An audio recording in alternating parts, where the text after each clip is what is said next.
Get ready to get amused. Today we're going to talk about bad examples of comic relief and how they match up against good ones. By the way, my name is Gran McNulty. I'm the author of Entry Wounds, and welcome to my writing channel. Comic relief is one of those X factors that can take a story to another level. It can inject fun into a serious story, balance out the emotion, and make audiences smile. Unfortunately, it's also something that can kill the mood and annoy the audience to no end. So today I thought we'd give it the bad versus good treatment. We'll discuss what makes for good comic relief, then we'll look at 5 specific examples of bad comic relief, and for each type I'll give you a bad example from a story and I'll explain why it sucks, then I'll give you a good example and explain why that one works. Here's your spoiler warning, the ones in red contain the heaviest spoilers. Alright, now let's answer the question, what does good comic relief do? I came up with 6 things. The first one is that it provides temporary release from dramatic tension. This can be especially helpful in a story where intense things keep happening again and again. Sometimes all that drama and action can make the audience feel fatigued, so it helps to include some humor at appropriate moments. Second thing good comic relief does, it manages tone, pacing, and emotion in a story. If we're telling a serious story, we want the events to be taken seriously. But if everything is super severe at all times, the tone grows stagnant, the pacing gets bogged down, and emotional moments fall flat. However, by mixing in some comedy, we can refresh the tone, pacing, and emotion, which can help those serious moments once again land with impact. Third thing that good comic relief does, it respects the story's overall tone. This is very important. Once you establish a story's overall tone, you don't want to stray too far from it. For example, if you're writing something with a somber tone like Schindler's List, you don't want to incorporate slapstick humor or anything silly. That kind of comedy won't work here, although it could work in a story with a more lighthearted tone. Fourth thing good comic relief does, it naturally arises from the characters and situation. You never want to force comedy into a story. If it fits the characters in the moment, great, but don't turn a character into someone they're not just for a cheap laugh. Fifth thing, it enhances our understanding of characters. Humor can be a great way to add another dimension to characters and make them more relatable. It's also great for building relationships. Funny interactions between allies can create a solid group dynamic and allow for moments of lighthearted tension. Finally, the last thing that good comic relief does, it explores story themes. Comic relief can take a fun approach to a story's underlying messages. Obviously, you don't want to be preachy or on the nose about it, but some stories can have great success while tackling their themes in a lighthearted way. One more thing I want to point out is that comic relief doesn't have to be funny. What do you mean funny? Funny how? Okay, more specifically, it doesn't have to be laugh out loud funny.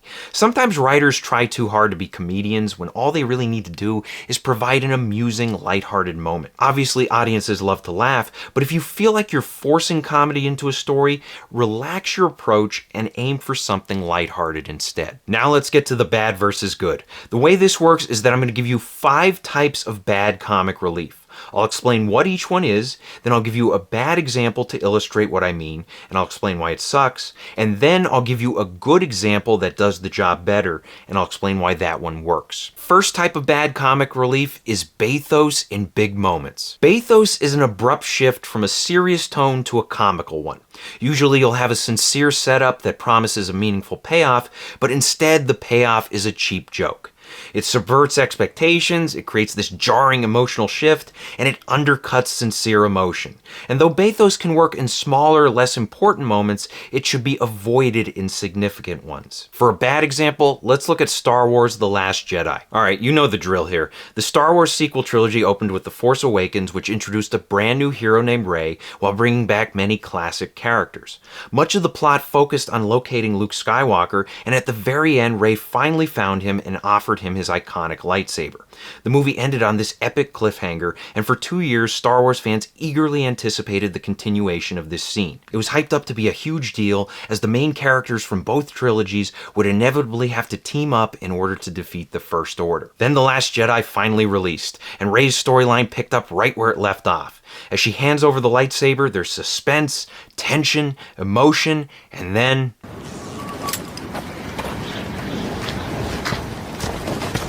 This sucks because a significant moment between 2 major characters is torpedoed by a cheap joke. All that emotional buildup goes to waste, and the joke ruins the tone of not only the scene, but the entire trilogy. And it's a puzzling decision because the movie just started. There's no need for a break from the tension right now. And in the end, you're left with a weird creative choice to establish this darker Luke with some offbeat humor. For a good example, let's look at Tokyo Vice. I recently started watching the show and I'm enjoying it quite a bit. It's loosely based on the life of Jake Adelstein, an American who moved to Japan in the late 90s and worked as a crime reporter. In the show's first episode, Jake gets a job at a newspaper, then discovers a connection between a man who recently killed himself and the Yakuza, or Japanese mob. Jake wants to further investigate, but his new job requires him to write articles on petty crimes and other mundane issues. The episode then ends on an ominous note as Jake decides to secretly launch his own investigation while we get a glimpse of a Yakuza ceremony. Then the second episode opens with Jake running for his life. He keeps checking over his shoulders, then we see someone chasing after him with a knife. It seems like he pissed off the Yakuza, and luckily for him, he locates a cop before the attacker can reach him. Then we learn that the man chasing Jake isn't with the mob. Turns out he's just a regular guy who got offended when Jake asked his wife about a local underwear thief. This one works because while I wouldn't consider this scene funny, I love the use of comic relief here. It gets us into Jake's mindset and conveys his frustration with his current situation. He wants to be investigating the Yakuza and cracking down on big-time criminals, but instead he's stuck interviewing everyday people and reporting on petty crimes. There's this tonal shift where it starts off feeling like a thriller, and then next thing you know, it's comic relief. And the bathos here occurs after minimal build-up. The scene opens with tension, promises a serious payoff for about 30 seconds, then breaks the tension. It's not something we had to wait for 2 years for. We just waited a few seconds and then we get that comic relief. And finally, this scene also resets the audience's expectations, which helps the story's pacing. Rather than thrusting Jake right into the heart of the main conflict, the show opts to build toward it slowly. This scene is essentially saying, look audience, we know you want to get to the real drama, but we don't want to rush anything. We want to develop our main character before we get to the big stuff. Second type of bad comic relief, the soft fourth wall break. This is when a character forces a joke that feels like it's directed exclusively at the audience. The character might be thinking out loud or talking to themselves, and they come close to breaking the fourth wall. And since there's no other characters around to hear the joke, this can disrupt the storytelling illusion and make a serious character look silly. I actually have two bad examples for this one. The first one comes from Batman Begins. If you remember, in the middle of the movie, Batman's friend Rachel gets poisoned, and he has to rush her away from danger. Jim Gordon offers to drive her, but that's when the Batmobile makes its first appearance. After seeing it, Gordon cracks a joke that nobody is around to hear. I gotta get me one of those. This sucks because we get a cheesy reaction from Gordon. He's supposed to be the most respectable cop in the police department, yet he's acting like some drip in a car commercial. And there's nobody around to hear the joke, which means it's solely there for the audience. It comes off feeling like something that belongs in a 90s Batman movie. Worse yet, the joke is totally unnecessary. We didn't need a break from the tension, and there are other comic relief moments before and after Gordon's comment. The bottom line here is that Gordon should have reacted without dialogue. An appropriate facial expression would have done the job and felt more natural. For a good example, let's look at Independence Day. Specifically, I'm thinking of the scene where Will Smith and Jeff Goldblum fly off in the alien spacecraft. Will's excited, Jeff's nervous, and they run into some issues at first, and then finally they take off. I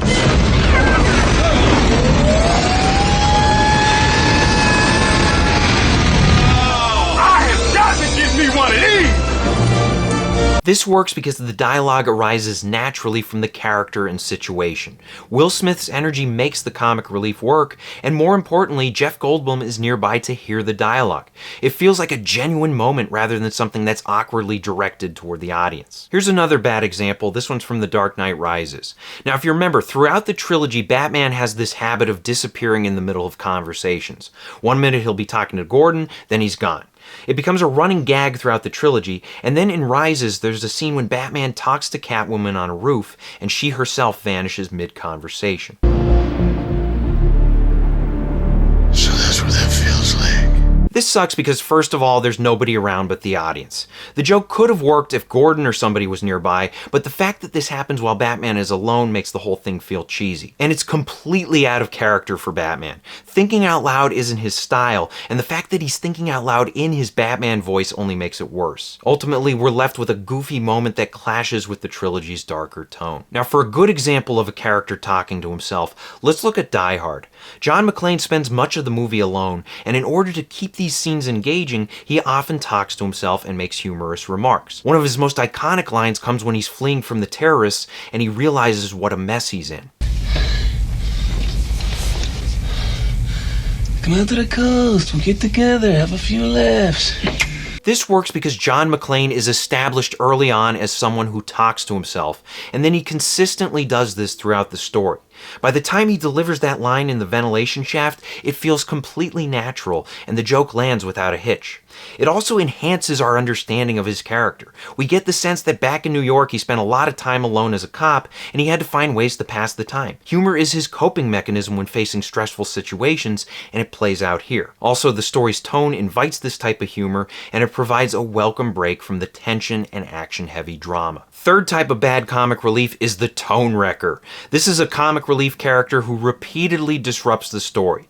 They clash hard with the overall tone, draw tons of undeserved attention, and they feel like they belong in a completely different story. Worse yet, they undermine the drama in the more serious scenes, and they create comic interference rather than comic relief. For a bad example, let's look at Star Wars Episode 1, The Phantom Menace. Now, Episode 1, as many of you know, is a great movie if you ignore the first 2 hours of it. During this time, there's a heavy focus on trade routes, galactic politics, awkward character interactions, and of course, Jar Jar Binks. Listen, get out! Wait, wait! This way! Hurry! Misa back! How rude! Very, very bad. Oh! Icky, go! Don't touch anything. Response. Don't do that again.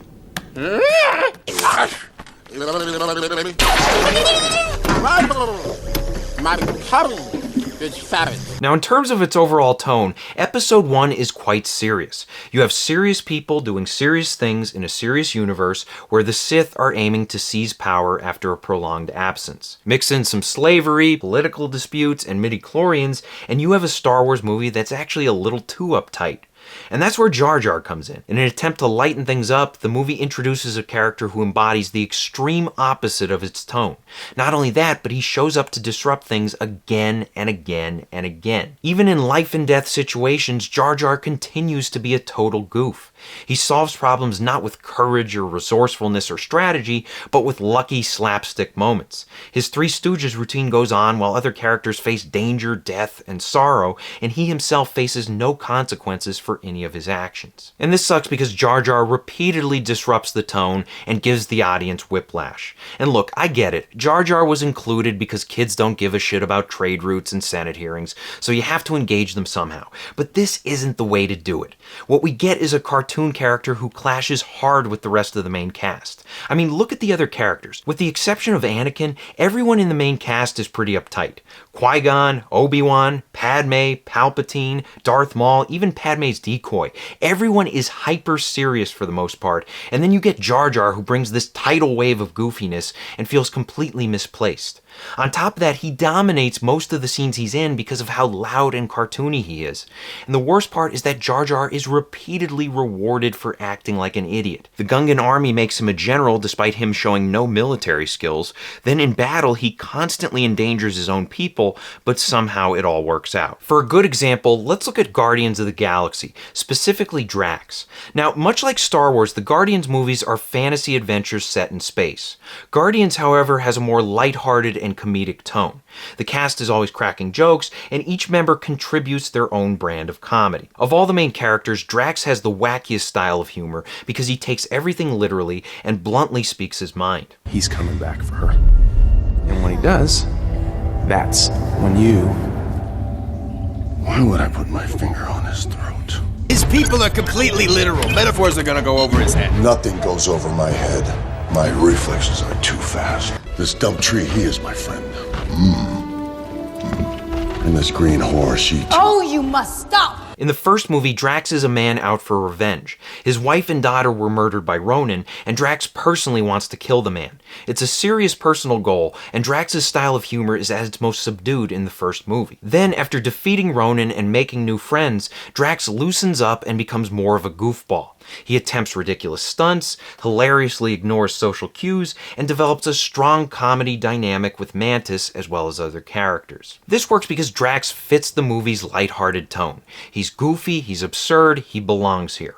More importantly, he gels with the colorful cast and adds a unique flavor of offbeat humor.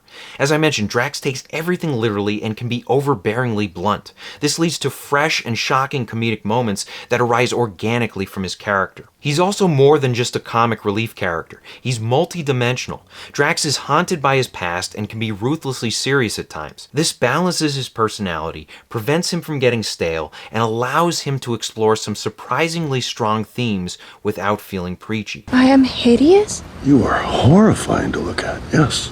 But that's a good thing. Oh? When you're ugly and someone loves you, you know they love you for who you are. Fourth type of comic relief is funeral humor. This is Bathos to the extreme.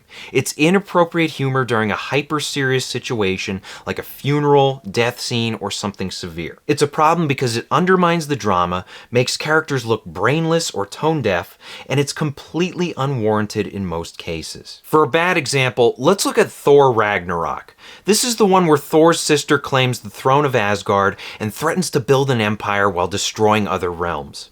In order to stop her and protect his people, Thor decides to trigger Ragnarok and destroy his homeland. It's a tough choice, and after he goes through with it, he and the survivors watch the destruction in what should have been a solemn moment. Instead, some ill-timed humor spoils things. As long as the foundations are still strong, we can rebuild this place. It will become a haven for all peoples and aliens of the universe. Now those foundations are gone, sorry. This sucks because of terrible timing. Typically, you want comic relief during low energy or low stakes moments, not during a significant world-altering event at the end of the story. Secondly, strong emotion is undercut here by humor. This is a sincere event, it's the destruction of a world that Thor and his friends care deeply about, and yet the tone is disrupted for a cheap laugh. It also disrespects Thor and his sacrifice. This is a moment where we should be reflecting on the major developments in the movie's final act, but instead our attention is diverted by a silly side character. Finally, the comedy is unnatural and unnecessary. This scene is brief and impactful, and it follows the story's climax. There's no need for comic relief here, we don't need a break from any of this tension, and there's nothing to gain here by tacking on a joke. Now, for a good example of using comedy during a solemn situation, let's look at Gran Torino. This movie opens with a funeral mass, and here we meet our protagonist, Walt Kowalski. He's mourning the death of his wife, and it's a serious scene until Walt's immediate family arrives. That's when we get some irreverent comic relief. His grandkids show up dressed like bums and start goofing off, while his adult children gossip and crack jokes about how much they can't stand their old man. What are you gonna do with him? Don't you think he's gonna get in trouble over there? All by himself in the old neighborhood? Why don't you have him move in with you? And this works because, first of all, it appears in the opening scene. This is a low-energy scene, it's not a significantly dramatic moment like the destruction of Asgard, and the comic relief here is used to establish the characters. It clashes with the tone in a purposeful way. It creates meaning. We learn that his kids and grandkids are a bunch of self-absorbed goons. Them joking around at a funeral like this is natural for them, and it signals the opposing values between Walt and his family.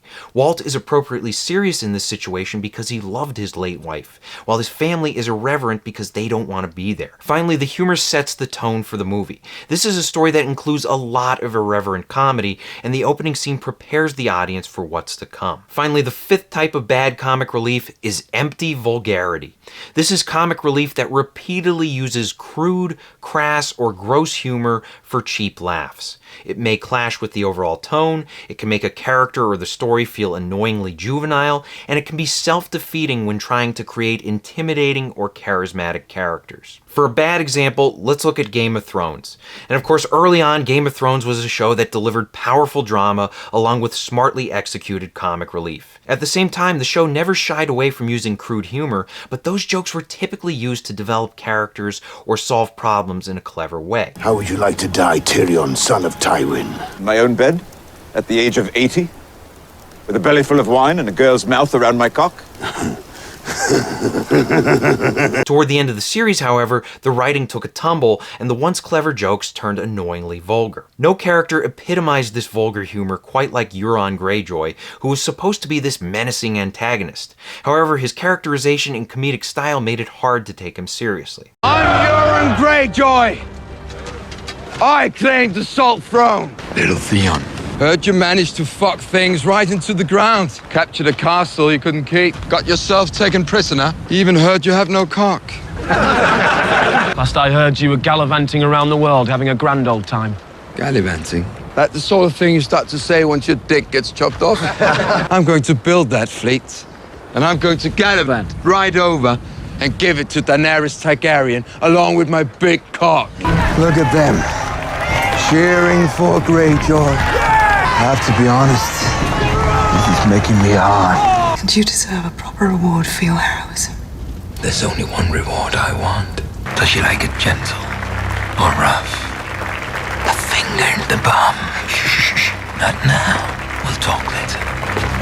This sucks because the comedy in the later seasons, and specifically with Euron, is beneath the show's established tone. Game of Thrones is supposed to be dark and gritty and intelligent, yet Euron comes off like a 10-year-old playing Call of Duty. Worse yet, he's predictably vulgar. The humor exists to make him seem edgy, but it's so uninspired that it falls flat and drowns out the more intimidating aspects of his character. His theatrical energy and constant sex jokes paint him as this over-the-top pirate, and he feels one-dimensional and cartoony in a story that was built with rich, well-drawn characters. Now, of course, there are other problems with the character of Euron, but the approach to his comic relief made him more annoying than threatening, and more juvenile than funny. Now, for a good example, let's look at Deadpool. Half the things he says are sex jokes, and he typically acts like a 12-year-old trapped in a superhero costume, yet his style of comic relief is a huge contributor to the success of his movies. A lot of this success has to do with the tone, specifically the fact that his movies are told from his perspective. We get into his bizarre, irreverent mindset, and we stick with it even when the supporting characters and story events get serious. Deadpool's POV and personality stay consistent and allow for crude, irreverent, and absurd comic relief. Why the fancy red suit, Mr. Poole? Oh, that's because it's Christmas Day, Dopinder. And I'm after someone on my naughty list. Cock shot! Cooler weather. I've never said this, but don't swallow. Vanessa. Wait, what's a nice place like you doing and a girl like this? I'd hit that. Okay, hey, Hakuna Histadas, he's sorry. Another important thing is Deadpool's character. He's flawed, he repeatedly insists he's not a hero, and he's not afraid to make fun of himself. Traits like humility go a long way to making a character likable and funny. Then you have the jokes themselves. Despite being juvenile and vulgar, they often have a layer of creativity to them. Sometimes they involve clever wordplay. Other times they poke fun at unique aspects of his character. Shit.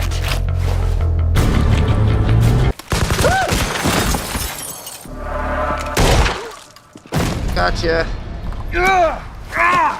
Right up Main Street. It also helps that Deadpool keeps delivering jokes with rapid-fire style. If one joke doesn't land, there's usually another 3 or 4 of them on the way. Finally, the comic relief incorporates several styles of humor.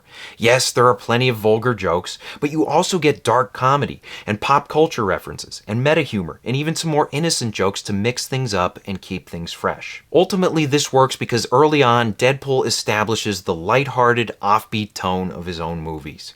And he's portrayed as a lovable idiot. He knows he's obnoxious, and this self-awareness makes him relatable and allows us to enjoy his unique style of comedy. One last thing I'll add is that with Deadpool, nothing is off limits. These movies want to push comedic boundaries, they want to be unpredictable and absurd, and the vulgar humor serves as a constant reminder that anything can happen. So I hope this helps. Question of the day: what's the worst or best bit of comic relief you've come across in a story? Let us know in the comments section below. Thank you for watching. If you want to support the channel, please pick up a copy of any one of my books and be sure to leave reviews on Amazon. Entry Wounds is great if you like thrillers. It's about a guy who picks up a haunted gun and he can't put it down till he kills 6 people with it. Also be sure to like, share, and subscribe. Check out my other videos. Maybe hit that thanks button for me. And as always, remember to keep on writing.